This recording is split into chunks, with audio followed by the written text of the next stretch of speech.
everyone, meet my new Calathea Crocata?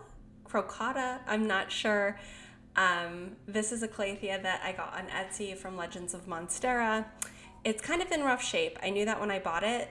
I will say that the seller puts out these really good photos that lets you know exactly what you're getting. So sometimes you'll get a plant like this, this crocata, it's a little crocata, I don't know, is a little bit more rare. It's one of the flowering Calatheas, and it has beautiful kind of orange gold flowers.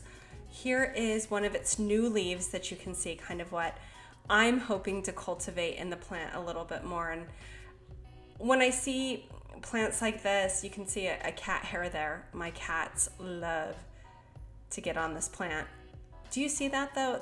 The back, it reminds me almost more of a Makuyana in that it's not fully a solid color, like a solid purple or a solid reddish purple. So that's really interesting to me, the backing of the leaves. The pattern on the front is also really interesting. It reminds me of any kind of like pattern, but much more subtle than what you would see on any of the Marantas or, and I'm going to show you another of my newest Calatheas because I had to replace one recently, which was my Varsha Betsy. Again, not sure if I'm saying that correctly. I'll show it to you in a second, but it reminds me of that pattern. And so I have high hopes for it. Again, it's a more rare Calathea. It is one of the flowering Calatheas. And I'm looking forward to really growing it and replacing some of this foliage that's really been damaged. It looks like it's been top watered, and that's one of the things, and by that I mean showered from above, and that always, right, it leaves things on the leaves like this it's just not good. It's not good. You don't want to soak the leaves of your plants like that and kind of leave, especially, I don't know, to me this almost looks like really hard water was used, which I mean, you know, the thing is a Calathea definitely doesn't like soft water. However, that's another story. Here is my latest Varsha Betsy. I have had spider mite drama. I've told you that at the beginning of the year. I had another outbreak and I lost my Varsha Betsy in the outbreak. It was one of the most heartbreaking parts of it. However, I did order this. I'll put a link in the description to the seller that I got this from because the name is slipping my mind right now. However, this Varsha Betsy was actually larger than the last one I got, and it had a little bit less damage in terms of as it shipped, the plants, the soil it was in was still, and it did, I think, ship from California, and that's why I was able to get it potted. It was damp, but not overly damp like the first one that I got. And a lot of times, I mean, you really want to make sure that they don't dry out in shipping, and at the same time, too much moisture over a few days really will cause a lot of yellowing. So I lost a lot of leaves on that other plant. I've only lost 2 very small leaves on this plant from shipping, and so I'm very happy with that because this plant is pretty sensitive, though also at the same time it's kind of hardy. I know that's a very strange thing. It is a little bit transient in my home right now, which is terrible for a Calathea. It's moved around a little bit here and there. However, it's done really well, and I've been pretty good at keeping, if not the place, the amount of light consistent. And so it's not getting any shocks of, different like light, getting too bright, too dark. By the way, I did get that neon pothos that I told you I regretted not picking up at Lowe's in that haul that I did.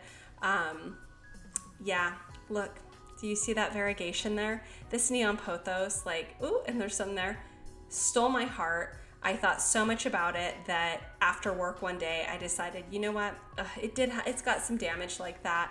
Whatever, it's not a big deal. But I went back after work and I just picked it up. I couldn't let it go. I also just wanted to show you how my philodendron are doing on their little shelf. You see Friend there in the center. That is a new, just plain heart, leaf philodendron. Again, looks like it's been top showered with hard water stains on the leaves, and I hate that. Here's my strawberry begonia. Do you see this? I was so upset when I first introduced you to the plant. It lost all of its runners in shipping, but there's a plantlet. It is starting to grow runners and form plantlet, so I am absolutely thrilled It's doing really well here with the philodendron. It's not a true begonia, by the way. I have not fared well with begonias in my home. I don't think it's the right environment for them. However, I'm really happy with this new philodendron. I know it's not very rare. However, it felt like I had something missing. I also wanted to show you an update on my pink illusion arrowhead, my syngonium. I moved it into, well, this is actually my vanity. It used to be my vanity, and now it's kind of a plant table. I moved it here. It gets a lot of bright, direct eastern morning light, and look at how pink it's gotten, right? Amazing. It is doing so much better here. It's so much happier here. And I've got my Maria illusion right here too, and I wanted to show it to you because here's some of its newest growth. Look at the color here. I mean, can you picture anything more beautiful for fall than this beautiful sort of like russet color? I mean, it's just gorgeous. Look at this new growth right here. Look at this leaf. Oh, it's just beautiful. I am absolutely in love with this plant. No regrets. I love syngonium. Berry illusion is right there on the left. And they've made a really good home here. I also do have my Zabrina is over here, my Dottie as well. So there's other plants on this table, and maybe I'll do a tour of that. However, I did just want to share with you some of my newer plants that I've brought into my home. I wanted to show you especially my Crocata. I don't know if you know, leave me a comment, please. And as always, leave any of your ideas or your thoughts in the comments. They're always so helpful. I love getting to talk to people about plants. I learned so much from you. And that's the best part about making YouTube videos, I think, is how much I learn in the comments. I also just want to share that my Leopardina that didn't arrive, and when it does, I will absolutely share and show that with you.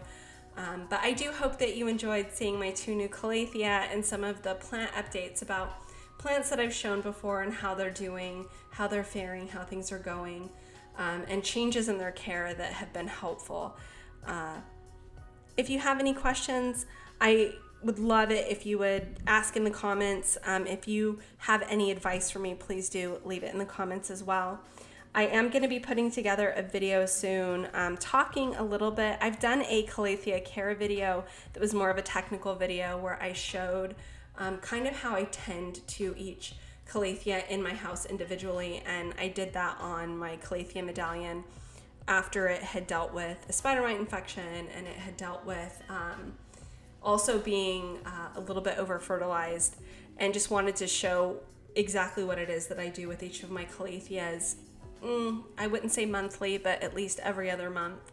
I also want to put together a video for you where I really show what I've been doing with the plants that were hit by the spider mite infection that I was able to kind of halt and intercede, and I've kept the plants. I've decided to keep the plants, and I want to show you how they're doing. I did cut them back rather drastically, and I thought it would be good just to share with you my journey and how I'm dealing with spider mites and Calatheas. Because it really has been difficult for me, and I know from talking to some of you that you've really had problems with it as well. So I'll definitely update you on that. So we'll talk a little bit more about care and helping Calatheas kind of bounce back, as well as talk about spider mites and kind of my ongoing evolution. And I hope that you can share some more of your wisdom with me as well around spider mites. So until next time, be well and take care.